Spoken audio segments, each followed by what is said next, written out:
and for their beautiful music. And thank you so much for reading scripture and taking part in the way all of you do. Let's pray. Oh God, may the words of my mouth and meditations of all of our hearts be acceptable in your sight. Oh God, our strength and our redeemer. Amen. I remember the first and only time I ever went rappelling. And I was at a family camp. Whoops, it fell off. I was at a family camp at Bear Track Ranch near Colorado Springs. And it wasn't my idea, but it was an idea that people in the group had that were rappelling. And I wasn't crazy about it, but I hesitantly said, okay. I didn't want to appear as a big chicken. So we received our instructions and we were fitted with helmets and we donned those oh so comfortable and attractive harnesses that you put on to do that. And then we went up to this great, huge mountain. Okay, it was a little bitty cliff that we went up to. And but it was tall enough that if you fell down, you could really, really get hurt. And one by one, the propellers, the people in my group would go up and they would stand in front of a guide, and then they would be hooked to the cables, and then they would go down into the rappel down a cliff. And I don't know if anybody actually caught on to the fact that whenever it was my turn to go, I would let the person behind me go. This isn't going to work, but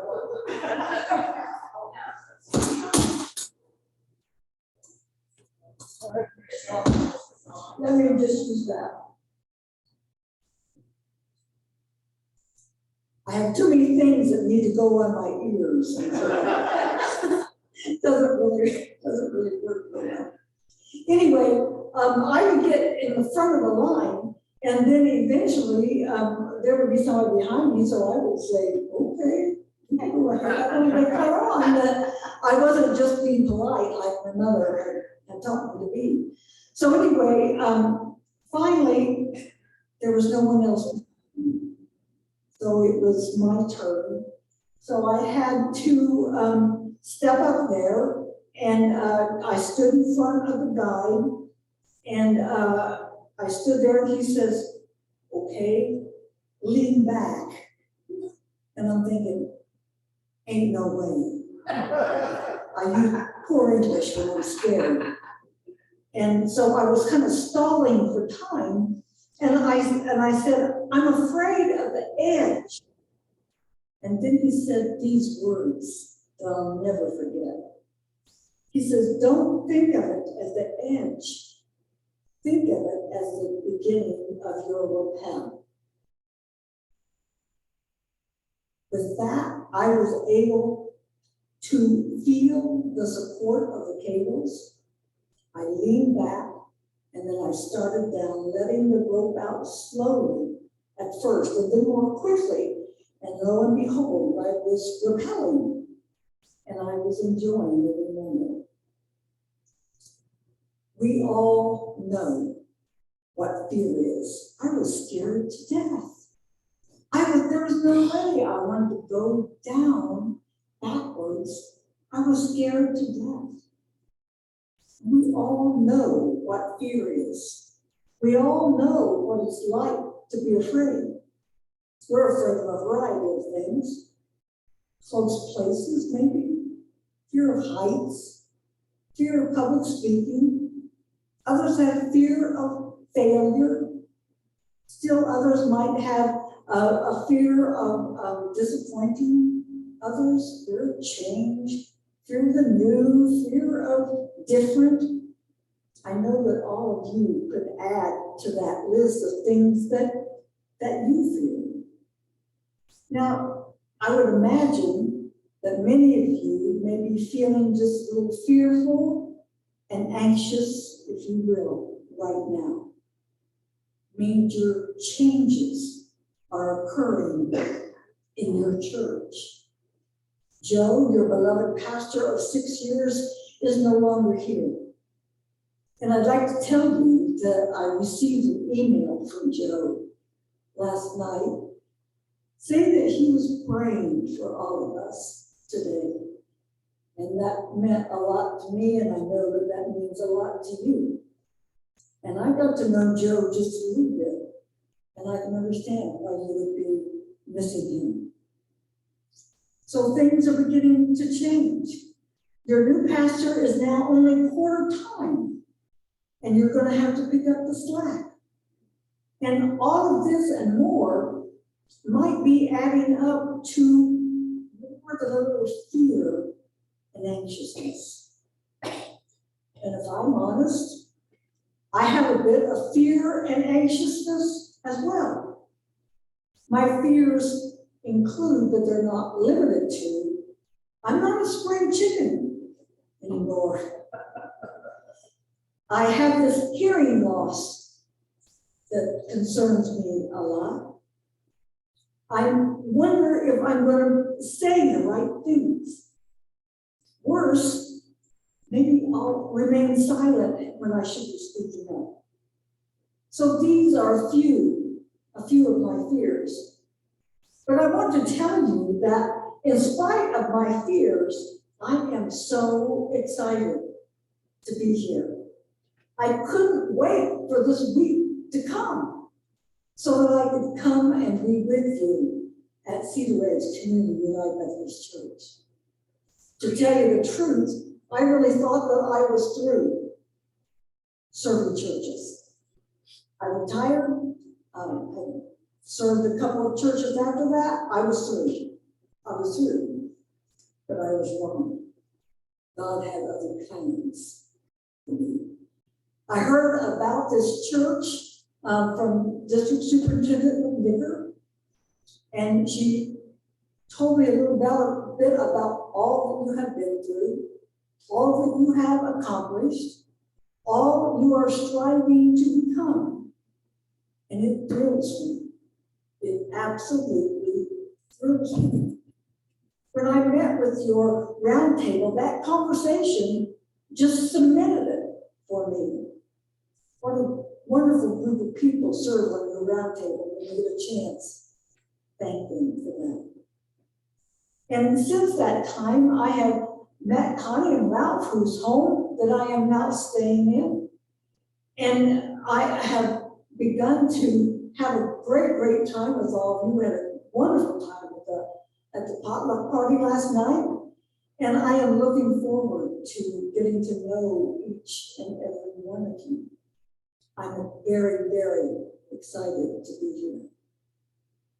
The United Methodist Church has not been always been accepting and inclusive. It has a long ways to go yet.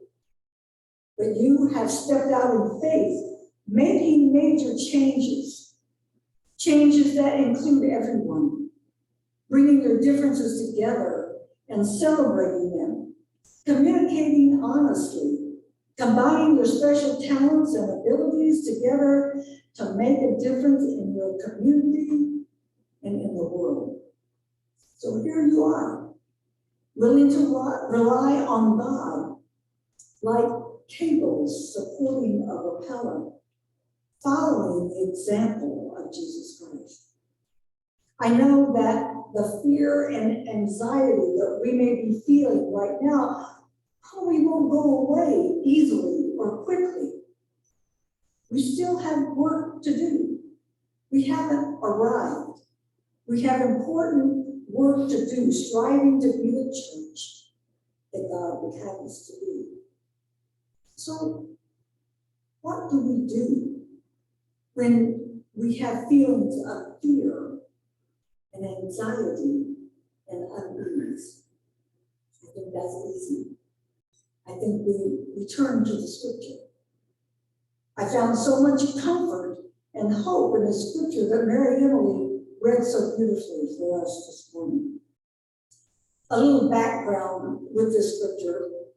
At this time, we find that Israelites are being captives. They are captives in exile in Babylonia. And this was after the Babylonians' conquest of Judah. In Psalm 137, we hear the Israelites lamenting their situation, and they cry out, "By the rivers of Babylon, there we sat down and wept when we remembered Zion. On the willows, there we hung our harps. For our captors asked us to sing songs of Zion. But how are we to sing the song in a foreign land?" At this time, the center for the Jewish worship was in Zion or Jerusalem. And they longed to go to that familiar place, the place where they could sing, the place where they could go to their temples and they could carry out their worship of God to sacrifice, the place that was home.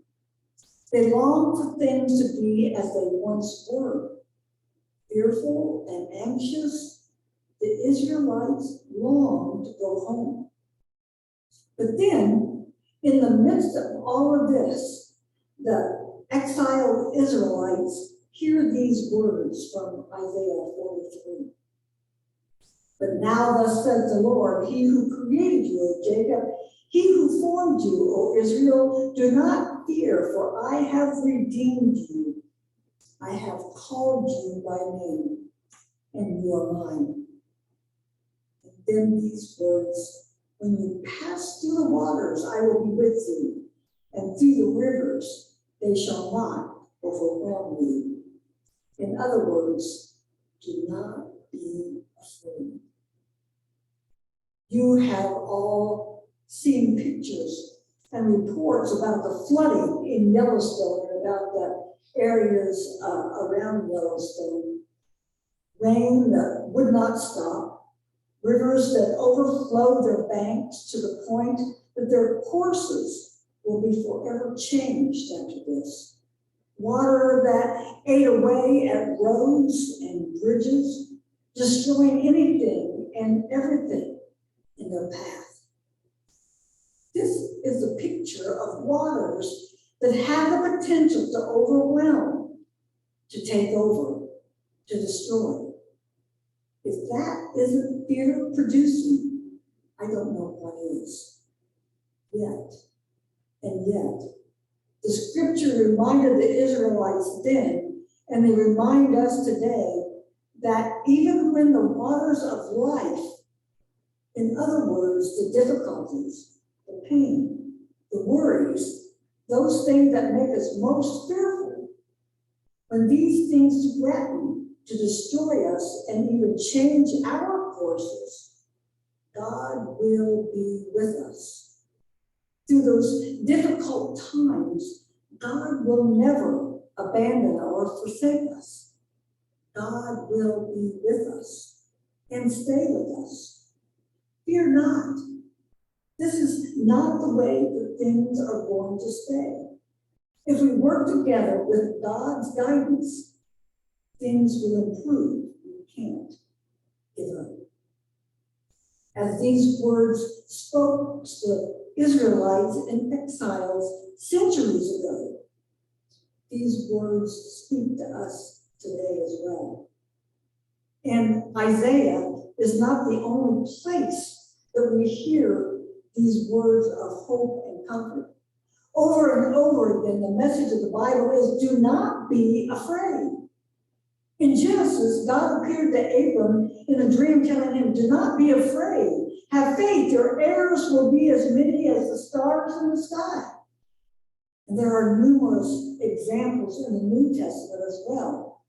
We read about the time when Mary found out that she was a single woman and she was going to have a baby, and it was not her fiance's. The angel's message from God to Mary was, do not be afraid. Then in Matthew, Mary tells Joseph she was pregnant, but not with his child. So God had a chat with Joseph and says, do not be afraid to take Mary for your wife. When the disciples found themselves in a boat with Jesus when a storm blew up, Jesus was sound asleep, and the disciples said, Teacher, do you not care that we are perishing? Jesus woke up and rebuked the wind and said, Peace, be still. Then the wind ceased and there was a dead calm. And he said to them, why are you afraid? Have you no faith?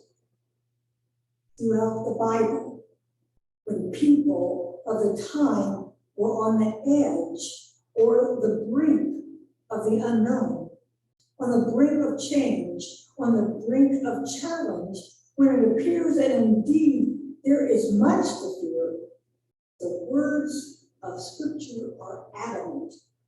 Do not be afraid. Do not be afraid. Just as my repelling guide reframed my thinking, I believe that we need to reframe our thinking. Yes, we are standing on the edge or the brink, yet not on the brink of disaster, not on the brink of falling, not on the brink of failure, not on the brink of the impossible, just the opposite. We are standing on the brink of something new, something brand new, something on the brink of something challenging, yet possible. This isn't the end. This is a new beginning. Isaiah 43:19 says, I am about to do a new thing. Now it springs forth. Do you not perceive it? I will make a way in the wilderness and rivers in the desert. May be joined together. See where God leads us. Let's pray.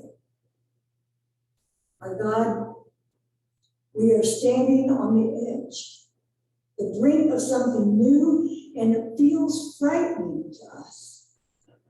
Just like the Israelites centuries ago, God gives us courage.